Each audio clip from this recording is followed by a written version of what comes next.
Hi, I'm Clowny Quin, and today I'm finally continuing my epic review of my rewatch of Carnivale. And today we're going to talk about episodes 7 through 9.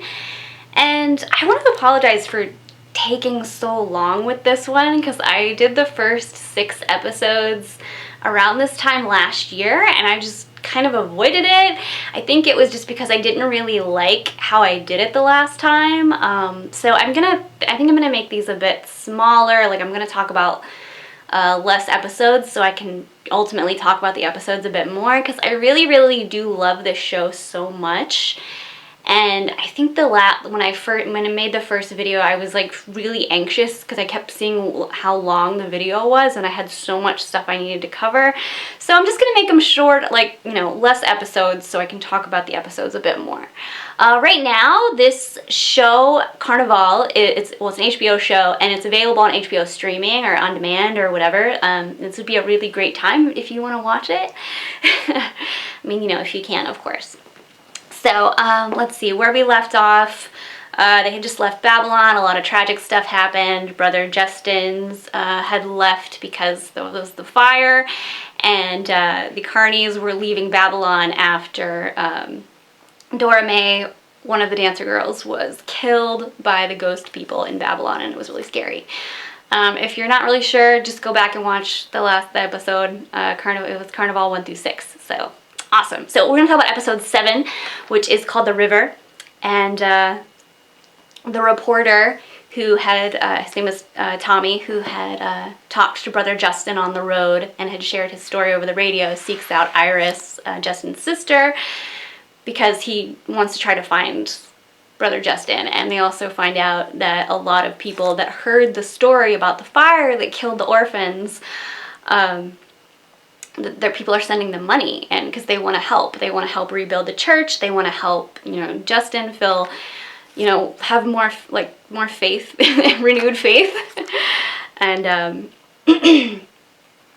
Justin, we seen Justin, and he's about to actually jump off a bridge, because he just can't take it anymore. He's lost his faith. He doesn't have his God anymore, and we see him jump. And it's pretty terrifying. So I'm just referring to my notes, by the way, where you just see me look down instead of being like this. Oh! We see Libby, the sister of one of the dancer girls that got killed. She changes her hair to blonde, which is really pretty.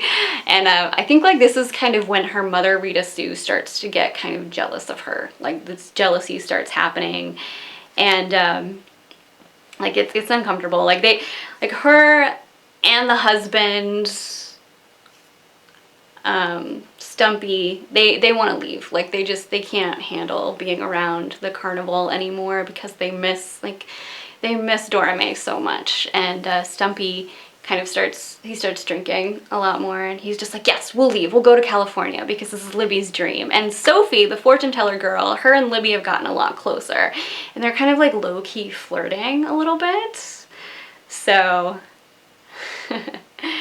that is definitely something. It feels flirty. And at first, when I first saw this episode, I thought, well, it's just because I like chicks together. But no, trust me, there's a little bit of flirting going on.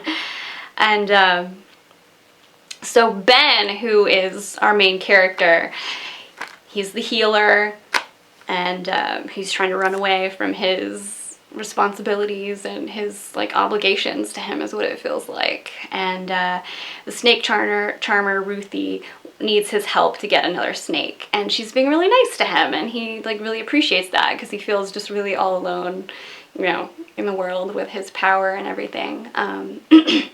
But then Loads, the blind mystic, I guess, he pulls Ben aside and he's like, well, you know why she's being nice to you, because she wants to sleep with you. And Ben is really not cool with that because he doesn't, at this point in his life, he just doesn't think that's right. He doesn't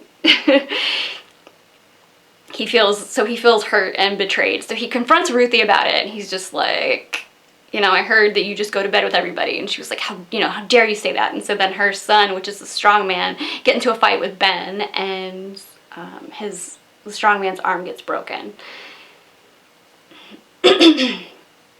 So while this is going on, we're kind of going back and forth between Justin, who has jumped off the bridge and he's injured, and he comes upon, like, two kids come upon him, and it's a boy and a girl, and they're saying, like, oh, you're a bad man, that's gonna hurt us. And the sister is, like, very confrontational, and he's like, I'm not here, I need help, please help me. And so he ends up attacking the little girl because she's, like, gonna let him stay injured, and then the little boy ends up killing Justin. He twists his head around, and then it's like, oh shit, Justin's dead, what? And of course he's not dead. Then it goes back to him in reality. He's still on the bridge about to jump, and he realizes that those little kids that he saw, that was a memory, that was him and his little sister.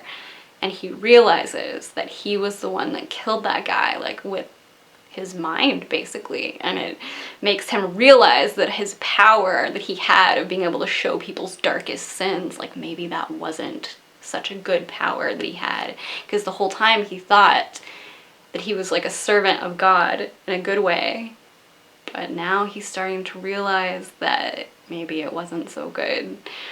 So the episode ends with a phone call to Iris, and a phone call to Iris. I just realized I forgot some stuff, but I'll mention it in the next episode. But anyway, he makes a phone call to Iris, and she says, like, what his real name is. And she says, Alexi, is that you? And he was like, you always knew what was inside me. And then the episode ends, and it's like, oh shit. What also happened that I forgot to mention was that after the fight, Ben ends up going back to Ruthie's son and heals his arm. Like, they go into the water, and he heals his broken arm because, you know, he felt bad about breaking it, and like, they're in the water, so the fish die because he healed the arm. And, well, you know, once again we've gotten the idea that yes, for his power to work, especially with healing, something has to be broken, like in the very first episode when he healed the little girl's leg and all the crops died. So it's pretty crazy. Alright, so we're on episode 8. Whew. In the beginning of this episode, the images in this episode always have stuck with me since I first watched this show quite a few years ago. I think the first time I watched it was like in 2010. It was on, like, I think it aired on HBO in like early 2000s, like I want to say 2003. Anyway, it has been 10 years, and the imagery at the beginning of episode 8 like stay with me, and I do not like it. It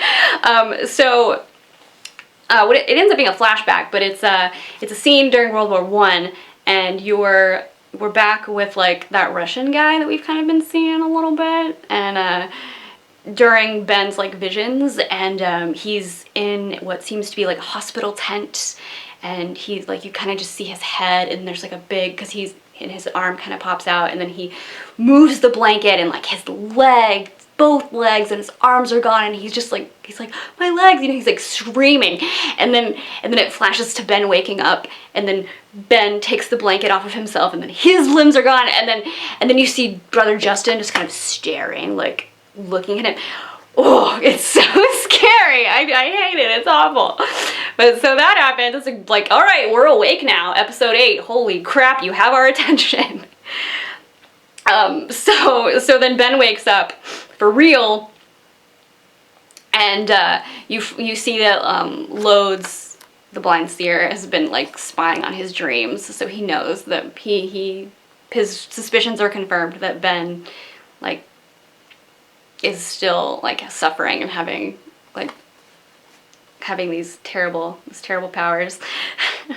And let's see, so what's also going on right now is that Rita Sue, the dancer mother, is really trying to reconnect with her husband. Like, you know, he's been suffering, and he's been starting to drink a little bit more, and they had wanted, oh, that's right, I forgot to mention, that their plan to go to California before had failed because, you know, it wasn't really gonna happen. Like, as much as Libby and Sophie and Stumpy wanted to leave, like, you know, they weren't gonna leave. They're too scared. And so Rita's like really trying to reconnect with him, you know, sexually, emotionally, and Stumpy's just not really having any of it.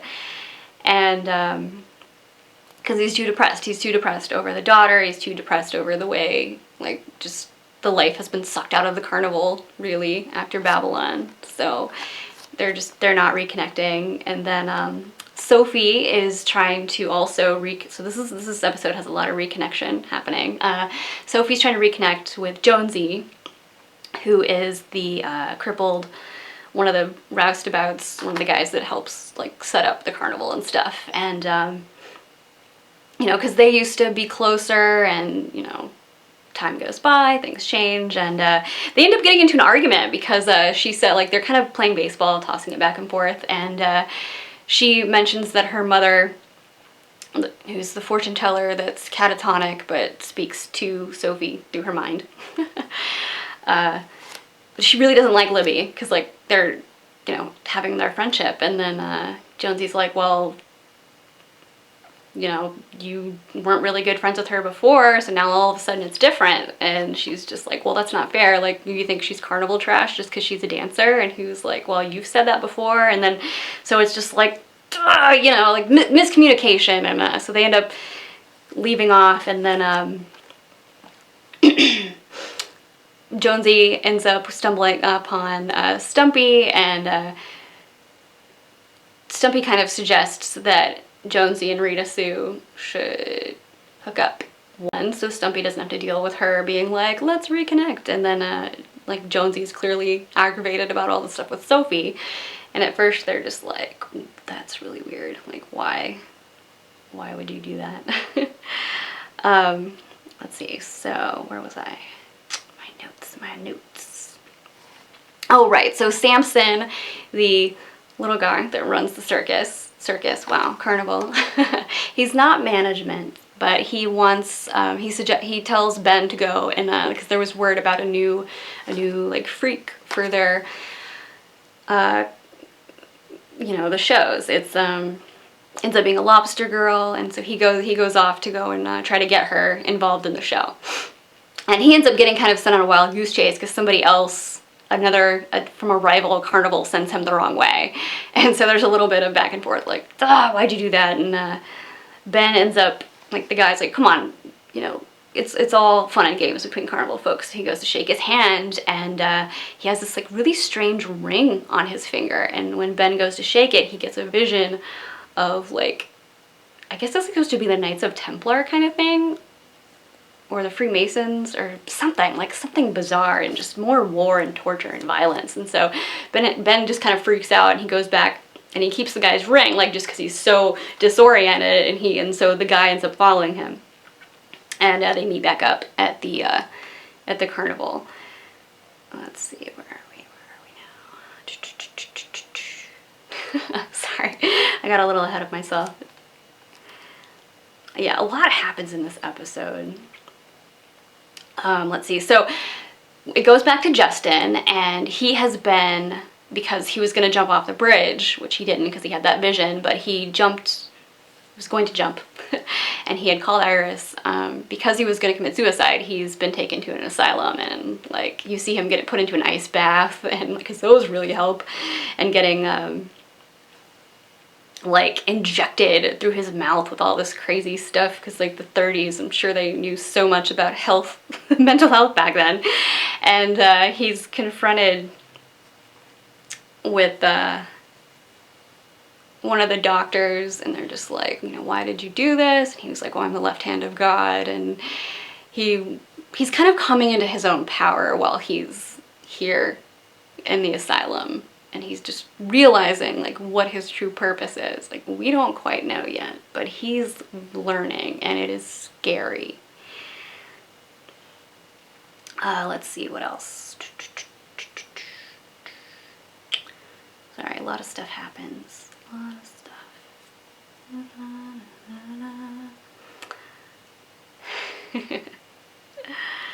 Oh, yes. So this episode ends really great.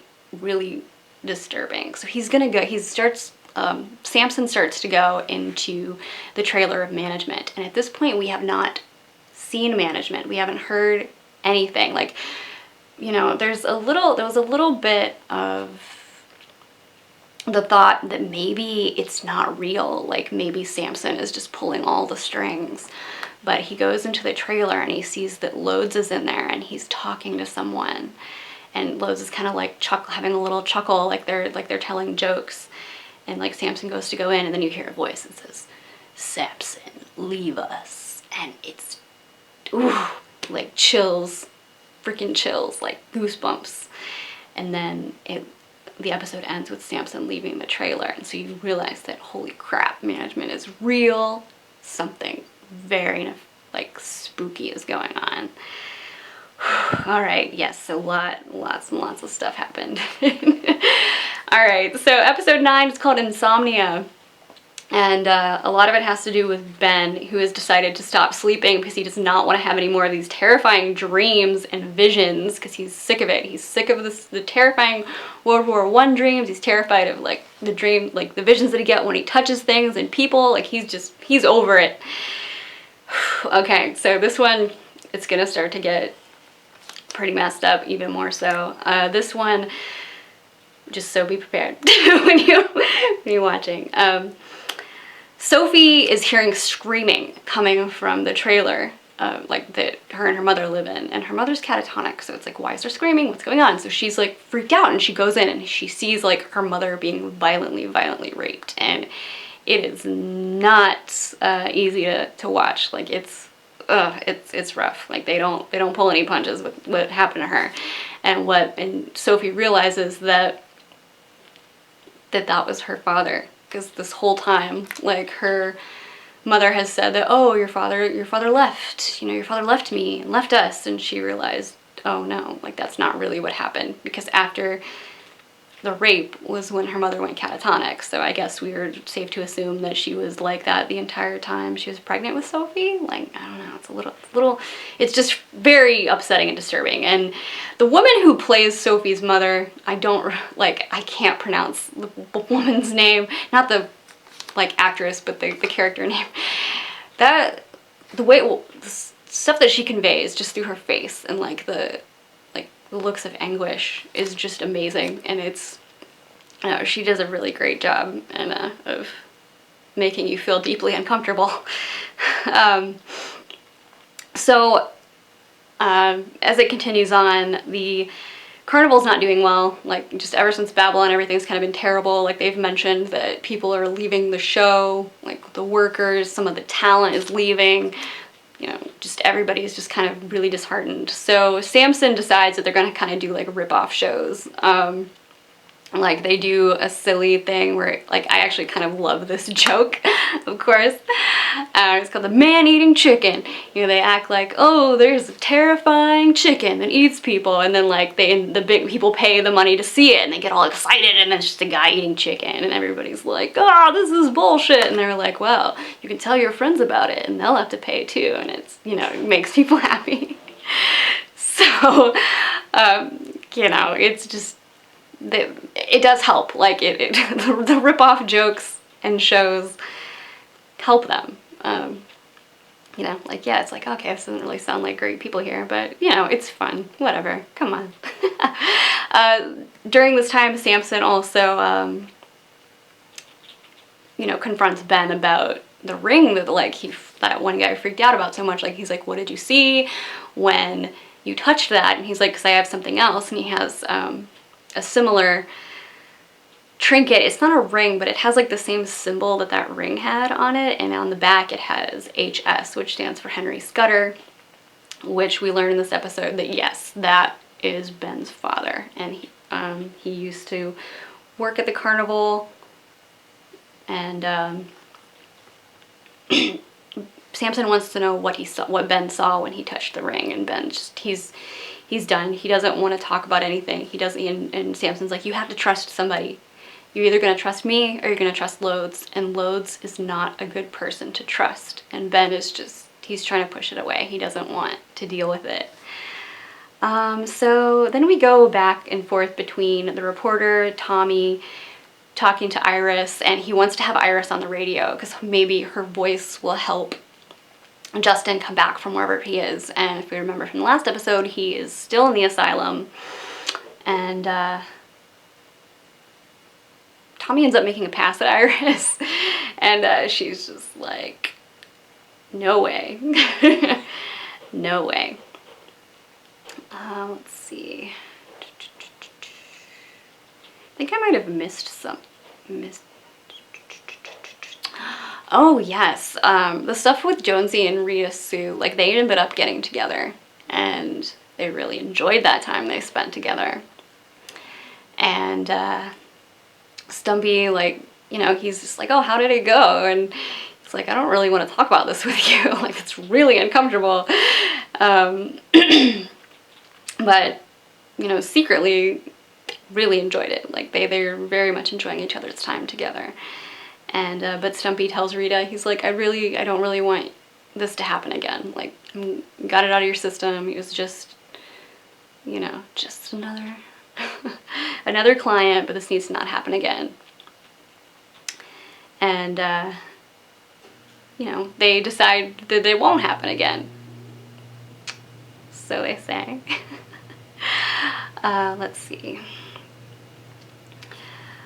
Loads actually confronts Ben again, and he tells him that he has to practice his powers or else it's going to get too much to control, and the not sleeping is not helping him. And Ben still, he's just does not want to hear about it. He doesn't want to talk about it to anybody, and he doesn't want to have any more visions. So he's just kind of like so out of it.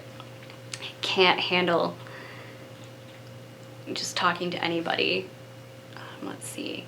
So Justin is still in the asylum, but he starts using his power to be able to control. He heard the radio announcement and heard Iris on the radio, and he starts using his power to control people, and he gets out of the asylum. Obviously, he's going to go back home, and it's very creepy.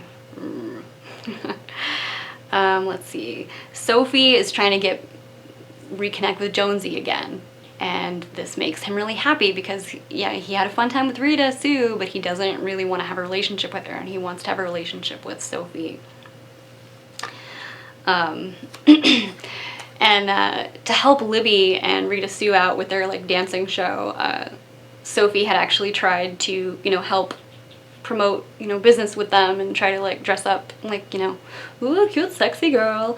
And that didn't really work out because people started to hit on her, and Jonesy ended up beating the crap out of the guy that, like, tried to pull off Sophie's dress or whatever. And Rita, like, sees how passionate that Jonesy is for Sophie, and she's kind of jealous. Like, she's a bit jealous about that.